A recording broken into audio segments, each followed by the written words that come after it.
chers élèves, candidats au BEM 2020. On se retrouve encore aujourd'hui pour une nouvelle séance pour traiter d'un nouveau sujet. Bonjour chers élèves, candidats au BEM 2020. On vous retrouve aujourd'hui avec un nouveau sujet qu'on va travailler ensemble. On va commencer comme d'habitude par le texte qu'on va lire. Pourquoi ne pas utiliser le mot race?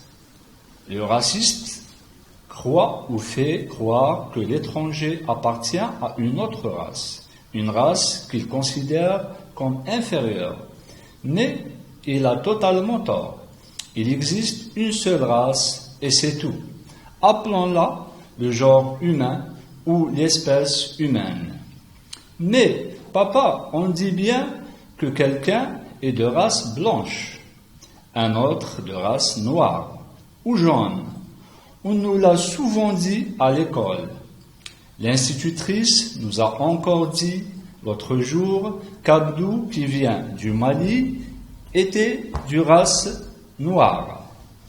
Si ton institutrice a vraiment dit cela, elle se trompe. Je suis désolé de te dire ça.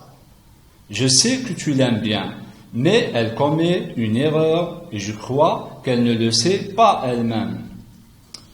Écoute-moi bien, ma fille. Les races humaines n'existent pas. Il existe un genre humain dans lequel il y a des hommes et des femmes, des personnes de couleur, de grande taille ou de petite taille. Le mot race ne doit pas être utilisé pour dire qu'il y a une diversité humaine. Le mot race n'a pas de base scientifique. On n'a pas le droit de se baser sur les différences physiques, la couleur de la peau, la taille, les traits du visage pour diviser l'humanité. Je te propose de ne plus utiliser le mot race. Il a tellement été exploité par des gens malveillants qu'il vaut mieux le remplacer par les mots genre humain. Donc, le genre humain est composé de groupes divers et différents. Mais tous les hommes et toutes les femmes de la planète ont du sang de la même couleur dans leurs veines. Un texte de l'auteur Tahar Benjelloun, extrait de son œuvre Le racisme expliqué à ma fille. Alors, la première question, quelle est la définition que donne l'auteur du raciste? Dans ce cas, comment, d'après toi, on peut définir l'humaniste? Très bien. Donc si je dis quelle est la définition que donne l'auteur du mot raciste, c'est-à-dire que vous devrez chercher, qu'on devra ensemble chercher dans le texte, la définition du mot raciste. Et c'est à partir de cette définition, une fois qu'on a trouvé cette définition, on extrait de cette définition la définition du mot humaniste. Donc qu'est-ce qu'un raciste, ou plutôt qu'est-ce qu'un humaniste par rapport à un raciste?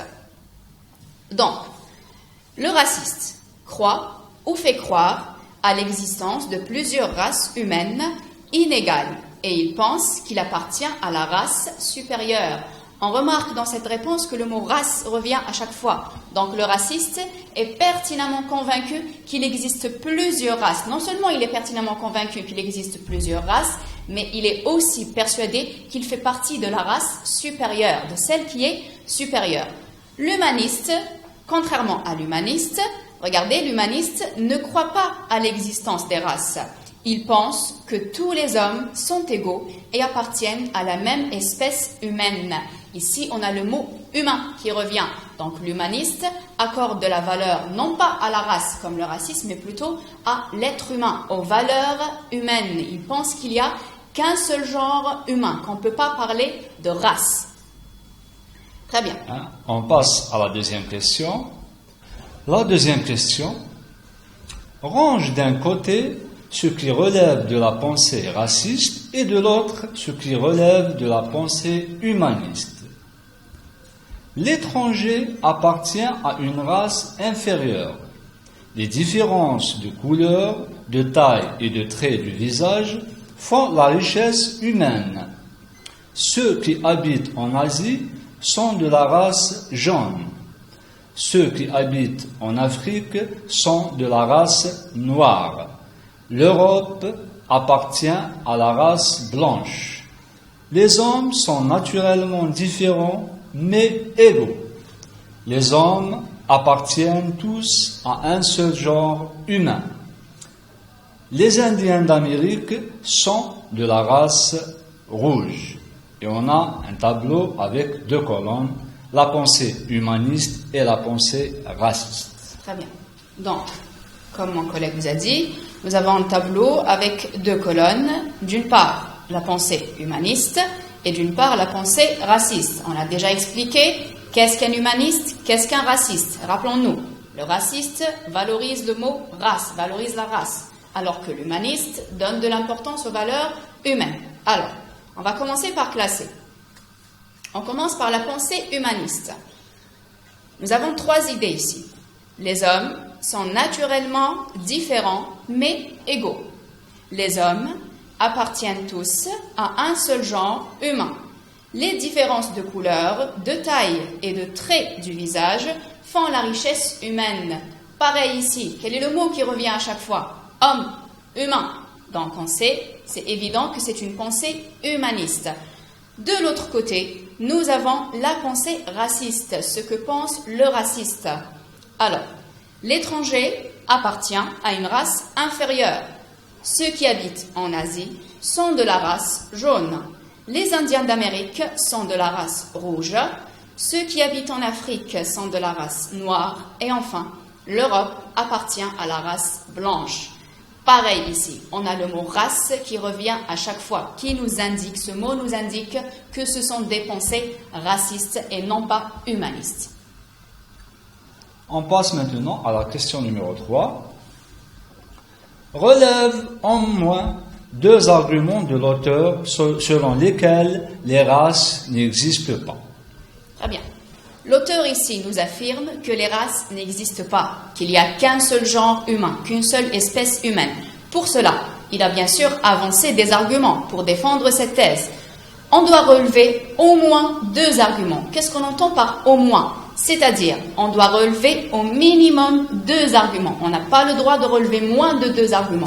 On peut en relever plus, mais pas moins de 2. Donc, les arguments proposés par l'auteur sont, premièrement, il existe un genre humain dans lequel il y a des hommes et des femmes, des personnes de couleur, de grande taille ou de petite taille. Le deuxième argument, le mot race n'a pas de base scientifique. Comme je vous l'ai dit, vous pouvez en relever plus, mais pas moins de 2. On passe à la 4e question. La 4e question, qui est toujours une question de compréhension. Selon ta connaissance de l'histoire des hommes, donne un exemple d'une grande injustice qui aurait été commise au nom de la supériorité d'une race sur une autre. Très bien. Donc, on revient encore ici à l'explication du mot racisme. Le racisme favorise une race à une autre. C'est une race qui se croit supérieure par rapport à une autre. Donc, au courant de l'histoire, on a vu plusieurs agissements qui sont racistes. Ici, on va essayer de relever, de donner plutôt des exemples qui pourraient exprimer ce racisme.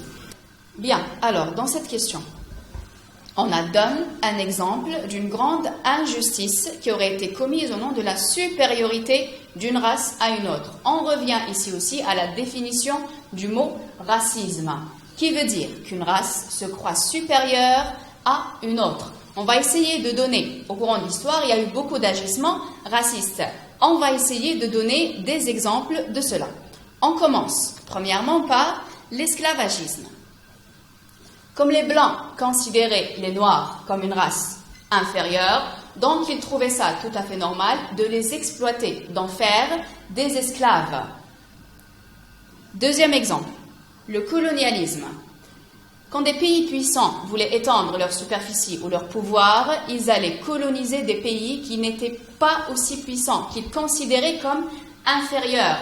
Au fil du temps, des agissements racistes se sont installés. Et enfin, On a le 1er décembre 1955, en Alabama aux États-Unis, Rosa Parks, qui a refusé de laisser sa place à un passager blanc dans un bus, a été arrêtée et emprisonnée. Alors, Rosa Parks est un parfait exemple de racisme. Pourquoi? Parce que on sait que aux États-Unis, dans les années 50, les Noirs étaient considérés comme une race inférieure. Un exemple, dans un bus, s'il y a des sièges, le Noir peut s'asseoir. S'il n'y a pas de siège, le Noir reste debout pour laisser la place aux Blancs. Rosa Parks a refusé, elle a dit non. Et pour cela, elle a été arrêtée. La question numéro 5. Complète le tableau à partir du texte. Parce qu'on a dans le tableau ce que pense l'auteur, l'argument et l'exemple. On a ici un tableau qu'on doit compléter avec ce que pense l'auteur, c'est-à-dire l'opinion de l'auteur. Bien évidemment ici, son opinion sur le racisme. Que pense-t-il du racisme? Argument. Il a donné une opinion, l'auteur. Quel est l'argument qu'il a utilisé pour défendre cette opinion? Et enfin, l'exemple. Il a donné un argument, il doit illustrer cet argument. Quel est l'exemple qu'il a choisi pour le faire? Ce que pense l'auteur. Il existe une seule race. Et c'est tout. Les races humaines n'existent pas. Alors, l'opinion de l'auteur ici, elle est claire. On ne peut pas parler de race humaine. Il n'y a qu'un seul genre humain. L'argument maintenant. Comment a-t-il défendu cette opinion? Le mot race n'a pas de base scientifique. On ne peut pas parler de race. Quand on parle des êtres humains, on ne peut pas parler de race. Il n'y a aucune base scientifique qui pourrait affirmer cela. Maintenant, pour illustrer son argument, il a pris un exemple. Il a pris un exemple très simple. Tous les hommes et toutes les femmes de la planète ont du sang de la même couleur dans leurs veines. On le sait tous, notre sang est de couleur rouge. Que nous soyons noirs ou bien blancs, notre sang est de couleur rouge. Et là, c'est prouvé scientifiquement, contrairement au mot race qui n'a aucune base scientifique. On passe maintenant à la question numéro 6. Le narrateur utilise un adjectif pour qualifier les gens qui exploitent tellement le mot race. Quel est cet adjectif et donne son contraire? Alors, ici, le narrateur a parlé des gens qui exploitent, qui utilisent tellement le mot race. Quel est cet adjectif? Donc, il les a qualifiés par un adjectif que tu dois retrouver dans le texte. D'abord, tu dois retrouver quel est cet adjectif et ensuite, tu dois donner son contraire. L'adjectif qu'on retrouve dans le texte est l'adjectif malveillant. Donc, il a qualifié ces gens qui exploitent tellement le mot race de gens malveillants. Tu dois ici donner le contraire de malveillant. Observez ici le mot malveillant. On retrouve dans ce mot le mot mal. Tu dois, pour trouver le contraire du mot malveillant, tu dois trouver le contraire du mot mal, qui est bien sûr bien. Donc, le contraire du mal, c'est bien. Alors, on forme le contraire du malveillant qui est bienveillant. Question 7 maintenant. Des personnes de couleur. L'expression soulignée veut dire des personnes ayant des couleurs sur le visage, des personnes qui portent des vêtements en couleur, ou bien des personnes dont la couleur de la peau est autre que la couleur blanche. Alors, que veut dire l'expression qui est soulignée, l'expression de couleur, des personnes de couleur? Est-ce que ce sont des personnes ayant des couleurs sur le visage? Est-ce que ce sont des personnes qui portent des vêtements en couleur? Ou bien c'est des personnes dont la couleur de la peau est autre que la couleur blanche, c'est-à-dire des gens qui ne sont pas blancs, des gens qui ont une autre couleur de peau. La bonne réponse, c'est bien sûr des personnes dont la couleur de la peau est différente du blanc. On passe maintenant à la question numéro 8. C'est une question de grammaire. Après avoir fini les questions de compréhension de l'écrit et de vocabulaire, on entame maintenant les questions de grammaire. Alors, évite la répétition en remplaçant le mot souligné par le pronom relatif qui convient. L'auteur n'aime pas les idées racistes. Ces idées racistes sont contre toute valeur humaine. Ici, on a deux phrases simples. La première, l'auteur n'aime pas les idées racistes. La deuxième, ces idées racistes sont contre toute valeur humaine. La première phrase, l'auteur n'aime pas les idées racistes. Qui n'aime pas les idées racistes? C'est l'auteur. Donc, c'est le sujet de la phrase. La deuxième phrase, ces idées racistes sont contre toute valeur humaine. Qui est contre toute valeur humaine? C'est les idées racistes qui est le groupe nominal sujet de la phrase. Donc, pour construire une phrase complexe à partir de ces deux phrases simples, je prends la première phrase telle qu'elle. L'auteur n'aime pas les idées racistes. Ici, si je prends la deuxième phrase, comme elle est, ces idées racistes, on aurait une répétition. Donc, on doit supprimer ces idées racistes pour remplacer par un pronom relatif. On a dit ces idées racistes qui est un groupe nominal sujet. Donc, quel est le pronom relatif qui remplace le groupe nominal sujet? C'est qui? Alors, l'auteur n'aime pas les idées racistes, on remplace ces idées racistes par qui sont contre toute valeur humaine. Donc, notre phrase complexe est l'auteur n'aime pas les idées racistes qui sont contre toute valeur humaine. On passe à la question 9. Ce mot a été exploité par des gens malveillants.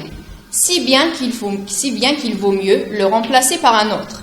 Observez bien cette phrase. Dans cette phrase, vous devrez indiquer le rapport logique exprimé, transformer la phrase en remplaçant si bien que par parce que. Ici, on a une phrase complexe. Ce mot a été exploité par des gens malveillants, si bien qu'il vaut mieux le remplacer par un autre. Tu dois indiquer le rapport logique exprimé dans la phrase ci-dessus. On a deux propositions, donc séparées par un connecteur logique, si bien que ce mot a été exploité par des gens malveillants. On parle du mot race, si bien qu'il vaut mieux le remplacer par un autre. Si parce que le mot race a été exploité par des gens malveillants, qu'il vaut mieux le remplacer par un autre. Donc là, c'est le résultat que ce mot a été exploité par des gens malveillants. Le résultat est, il vaut mieux le remplacer par un autre. Alors, le rapport logique exprimé ici est un rapport de conséquence.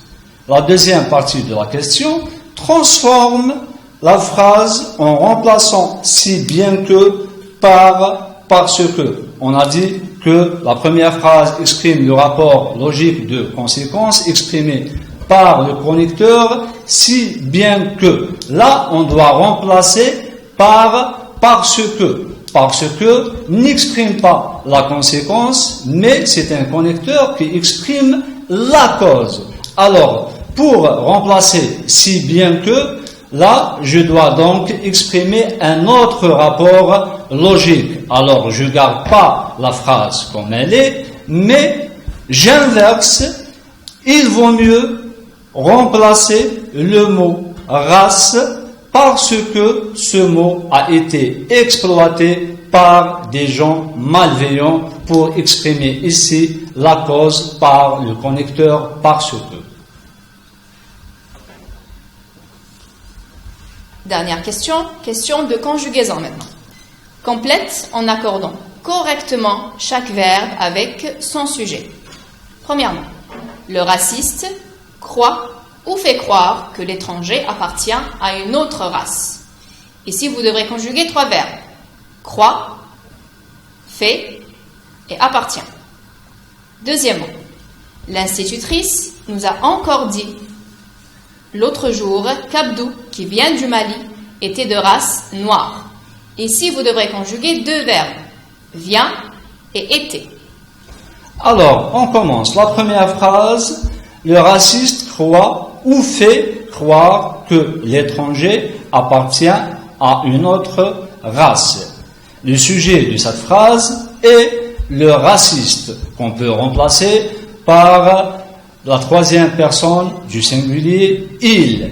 Croit ou fait croire. Croit, son infinitif est le verbe croire. Fait, l'infinitif de ce verbe est le verbe faire. Ici, ces verbes sont conjugués au présent de l'indicatif.